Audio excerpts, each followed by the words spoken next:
선교사로 파송하는 그러한 마음의 결심을 하게 됩니다. 그래서 1952년 봄 에콰도르에 도착한 저인 엘리에침은 4명의 친구와 함께, 동료와 함께 에콰도르의 부족이 있는 곳에 전도 선교하기 위한 목적에서 언어와 더불어 여러 가지 교육을 받고 있다가 1956년 1월 8일 그들을 접촉하기 위해서 전도하기 위하여 아리오족 그 부족을 접촉하기 위해서 그곳에 접촉하러 들어갔다가 무참히 5명이 창에 찔려서 죽는 사고가 나게 되었습니다.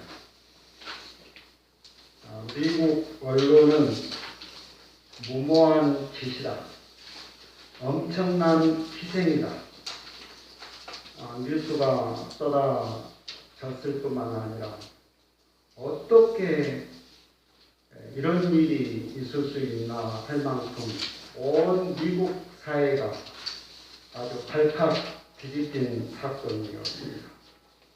한 기자는 엘리에침 부인에게 와서 어떻게 이런 일이 일어날 수 있으며 그렇게 무모한 도전을 할 수 있습니까? 했었을 때 그의 입에서 나온 이유는 가장 필요한 자리에 필요한 일을 그이는 하였습니다 하고 담담하게 어두움과 빛을 세 가지 선택하는 중에 어두움을 선택하지 아니하고 긍정적인 선택을 하는 그런 기자의 인터뷰가 실리게 되었습니다.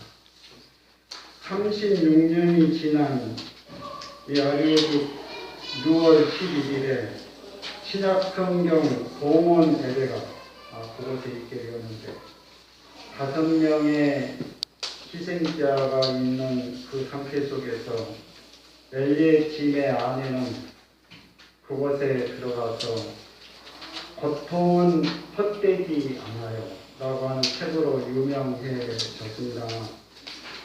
그곳에 신약성경 봉헌 예배를 드리는 자리에 36년이 지난 후에 그곳에 5명을 창으로 찔러 죽였던 자리에 참석하였던 3사람이 한 사람은 목회자가 되었고 2사람은 교회 지도자가 되어서 뜻깊은 36년이 지난 후에서야 하나님의 섭리와 하나님의 은혜를 깨닫게 되었습니다.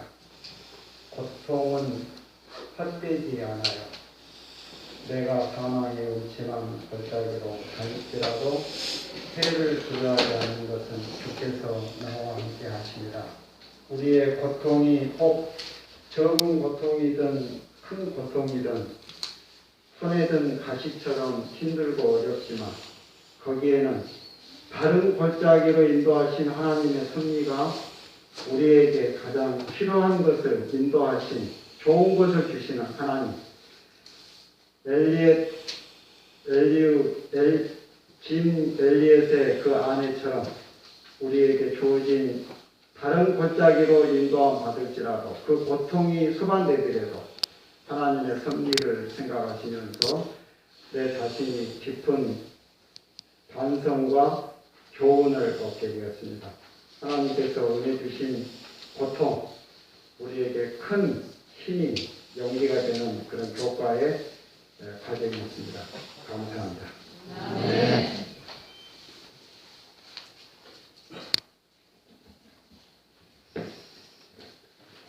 안녕하십니까? 안녕하세요. 교과를 2과를 1분 내에서 2분 내로 설명하라고 하는데 이거를 줄여서 함축해서 설명하기가 매우 어려웠는데 그러나 주어진 시간 안에 설명해 보도록 하겠습니다. 그리스도와 함께 받는 이 고난인데요. 이과의 제목은 닥쳐오는 시련입니다. 여러분, 시련과 고난을 좋아하실 분 계세요? 계시면 손 한번 들어보세요. 아무도 안 계시네. 네, 누구나 다 행복하게 즐겁게 살고 싶죠? 사람은 앉으면 눕고 싶고 누우면 잠자고 싶은 게 사람이에요. 모두가 다 편하고 안락하게 살고 싶은데 성경은 우리에게 설명하기를 우리 앞에 시련이 닥쳐온대요. 그래서 내게 닥쳐오는 그 시련을 내게 준 그 십자가를 메고 나를 따라오라고 설명하고 있습니다. 근데 이 말씀을 엘렌 화이트는 고난은 우리의 운명이다. 성경 어디에서도 이 사실을 부인하는 내용을 찾을 수 없다. 그래서 우리가 그리스도를 따라가면 반드시 우리 앞에 시련과 고난이 함께 따라온다고 하는 것입니다. 무릇 경건하게 살고자 하는 자는 반드시 뭐하리라? 핍박을 받으리라 라고 사도 바울은 우리에게 설명하고 있습니다. 그런데 고린도 전서 4장 4절에 이 세상 신이 누구라고 그랬어요? 이 세상 신. 예? 이 세상 누구일까요? 고린도 전서 4장 4절에 보면 이 세상 신이 사탄입니다. 사탄이 가만 놔둘 리 없어요. 우리를 온갖 괴롭히고 예수님을 괴롭히고 예수님을 믿는 따르는 수많은 사람들을 괴롭혔잖아요. 그런데 그 괴롭힘 속에서 우리는 뭘 발견할 수 있습니까? 희망을 발견할 수 있습니다. 우리 주님이 지고 가신 그 십자가, 예수님이 걸었던 그 고난의 발길을 나도 따라감으로 베드로처럼 나를 사랑하고 나를 아껴주신 그 주님은 십자가에 올바로 매달려 돌아가시는데 나는 거꾸로 매달아 달라고 애원하는 이런 변화되는 우리 그리스도인이 되어야 되겠습니다. 그래서 때때로 고난은 변장된 뭐예요? 축복. 예? 축복. 축복입니다. 우리에게 닥쳐오는 시련과 고난이 올 때에 그것을 접으려고 하지 말고 그것을 믿음으로 시련과 고난을 이겨낼 수 있는, 그래서 항시범은 우리가 즐거울 때 즐거워하는 것은 누구나 할 수 있어요. 그렇잖아요? 즐거울 때야 누구나 즐거워할 수 있습니다. 그러나 시련과 고난이 올 때도 믿음 안에서 즐거워하는 저와 여러분이 됐으면 얼마나 감사하겠습니까? 네. 우리가 세상에 태어날 때도 내 의지와는 상관없이 태어났습니다. 내가 한 줌의 흙으로 갈 때도 내 의지와는 상관없이 갑니다. 그 기간 동안에 우리는 주님을 믿는 믿음으로 고난과 시련이 앞으로 닥쳐온다 할지라도 욕처럼 승리해야 되지 않겠어요? 그래서 베드로 엘렌 화이트는 모든 것이 일사천리로 잘 되며 모든 것이 잘 될 때는 한 번쯤 되돌아오라고 했습니다. 예. 시련과 고난이 없는 사람들은 성숙한 그리스도인이 되지 않는다고 하는 뜻입니다.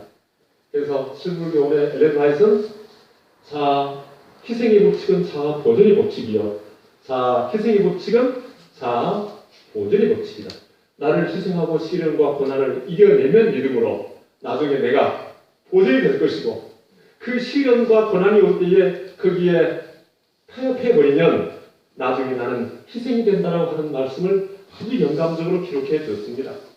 그래서 때때로 이 땅에 우리가 살면서 시련과 고난이 올 때에 항시범.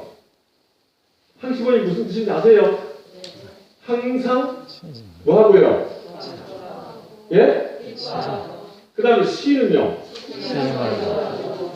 그 다음에 범사에 감사하는 저와 여러분들이 되시기를 바라면서 앞으로 그 어떤 시련과 역경과 고난이 올지라도 믿음으로 승리하시는 여러분들과 제가 되시기를 간절히 소망해 봅니다. 아멘.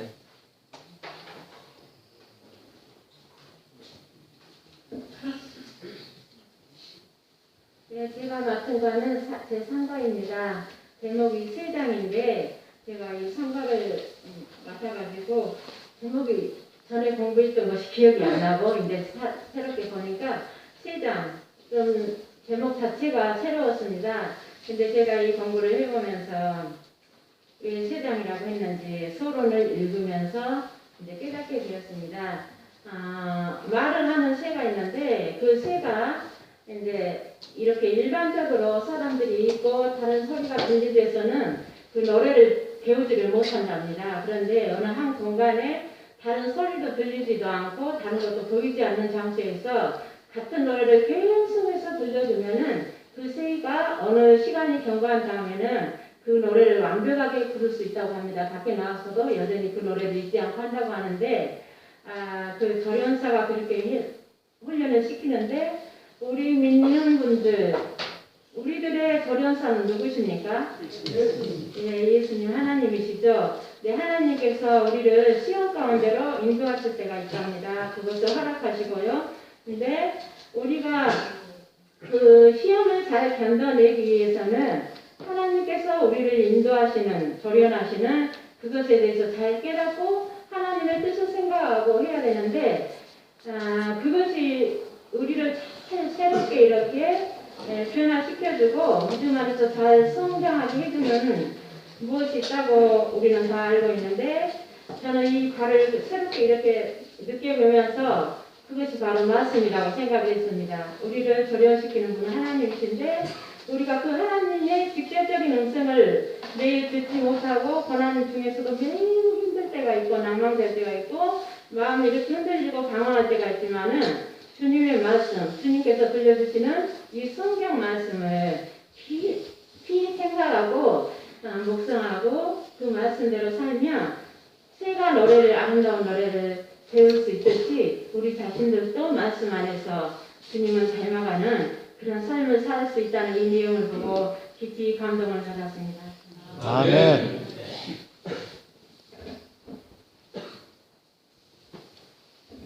성도 여러분 안녕하십니까? 안녕하세요. 주님의 은혜가 오늘 주님의 찾는 모든 성도들에게 함께 하시기를 기도드리겠습니다. 저는 오늘 사과 앞에서 실언을 많이 말씀을 하셨기 때문에 저는 당당하게 사과 재련자의 얼굴이 비칠 때까지 성공이 다 되는 것을 어떻게 알 수 있어요? 학생이 질문한테 이 재련공이 이 불순물이 비치지 않도록 얼굴이 비칠 때까지라고 얘기를 했거든요. 그래서 시련과 고난은 우리에게 닥쳐오는 고난을 이해하고 또 시련뿐 아니라 내 삶에서 삶을 돌아보는 그러한 은혜의 시간이 되었습니다. 순금을 얻기 위해 금에 재련된 얼굴이 필 때까지 불로 연산하듯이 우리 안에 그리스도의 품성이 비칠 때까지 하나님은 당신의 백성을 연단하신다고 하였습니다.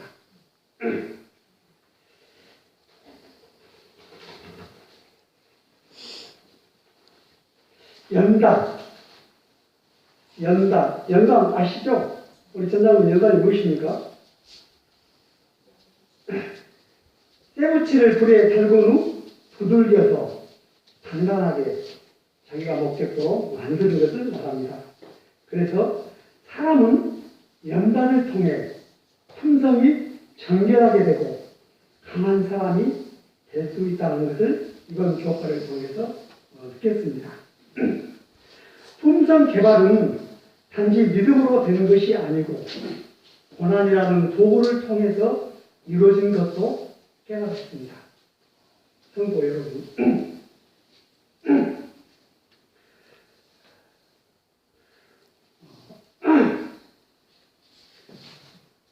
목이 좀 이렇게 교회는 성도들을 보호하는 울타리도 되지만 또한 품성의 불순물을 제거하는 용광로도 된다고 했습니다.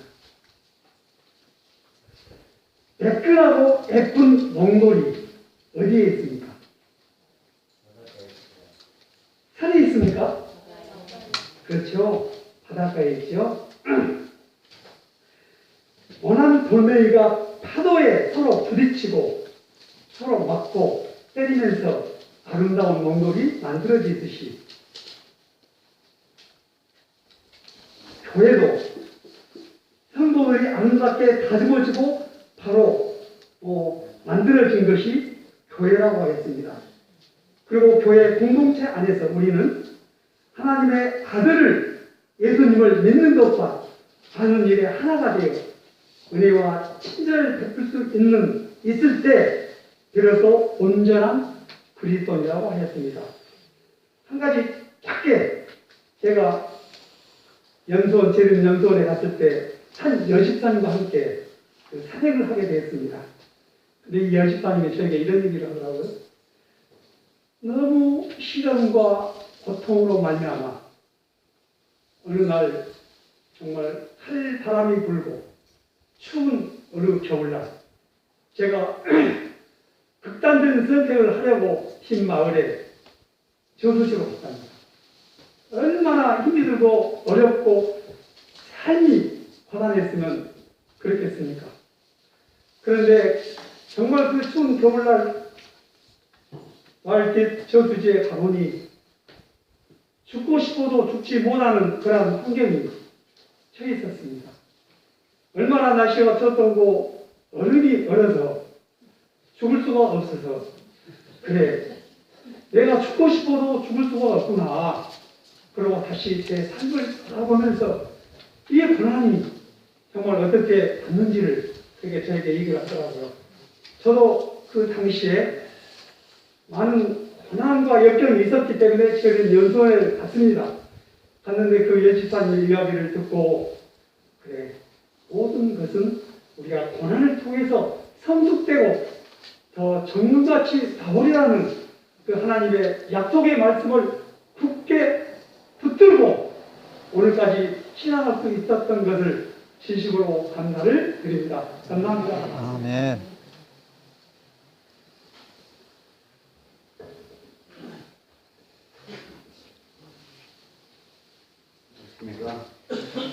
평안하시죠?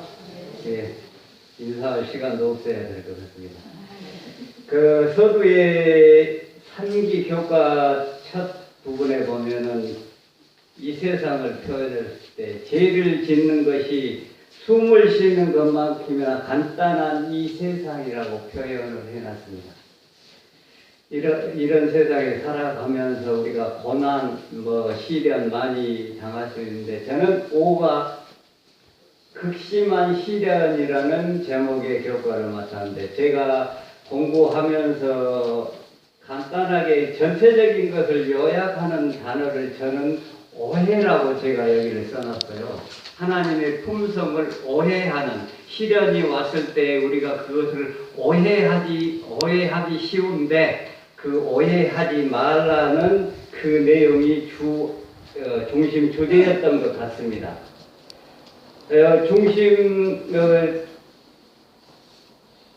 출연 인물이 아브라함이 나오고 아브라함 하면 이삭을 바치는 창세기 20장 그 내용이 나오고 그 다음에 호세와 부인 고멜이 나오고 고난을 대표하는 욥에 대해서 나오고 있습니다. 그 다음에 사도 바울에 대해서 이렇게 다루고 있는데요. 교과 공부를 다 하셨기 때문에 아시겠는데 제 모습을 나타내는 약간의 그 경험 한 가지 말씀드리고 마치겠습니다. 한 달이나 한 달 좀 지났을까 그 정도 됐겠는데요. 미스박에 요즘에 캠핑족들이 꽤나 오거든요. 그래가지고 캠핑족들이 오는데 그분은 요즘 코로나 때문에 가족을 피해서 캠핑을 오셨는데 초등학교 선생님이시거든요. 그래서 이제 금요일 날부터 오셔가지고 안식일 날 제가 수영장에 물을 받기 때문에 전기를 꽂아 넣어서 모터가 돌아가게 하는 그 상태여서 제가 항상 목요일 날 물을 받기 시작해갖고 안식일 날 되면 꽉 차기 때문에 제 계획대로 전기를 꼽아갖고 두는데 안식일 날 아침에 야외 강당을 가보니까 전기가 꼽아져 있는데 그 옆에 캠핑하신 선생님이 있어요. 이건 누가 전기를 꽂고 마음대로 그랬습니까? 그걸 막 좀 갑의 입장에서 닥달을 했겠죠. 제 모습으로. 그랬는데 그분이 웃으면서 그냥 받아들여요. 이제 그분이 나는 그러니까 자기가 했는 것으로 생각했는데 좀 그렇게 계속 제가 닥달이 이어졌겠죠. 그 이후에 이제 그분이 하시는 말씀, 이건 제가 안 하고요. 옆에 그 캠핑 오신 분 자녀가 했는데요. 웃으면서 그것도. 그렇게 말하니까 민망스럽잖아요. 제 모습이 이런 모습이고. 그걸 보면서, 야, 그분 어떻게 그렇게, 저 같으면은, 그렇게 제가 안 한 거면은 닥달하고 달라질 것 같은데, 웃으면서 그렇게 해주는 모습을 보면서 내가 얼마 덜 된 사람이고, 그분이 높게 보이고, 제가 상당히 민망했습니다. 제 모습이었습니다. 우리가 고난이나 이런 걸 당할 때 어떤 모습으로 대처하는가, 그 한 이하였습니다.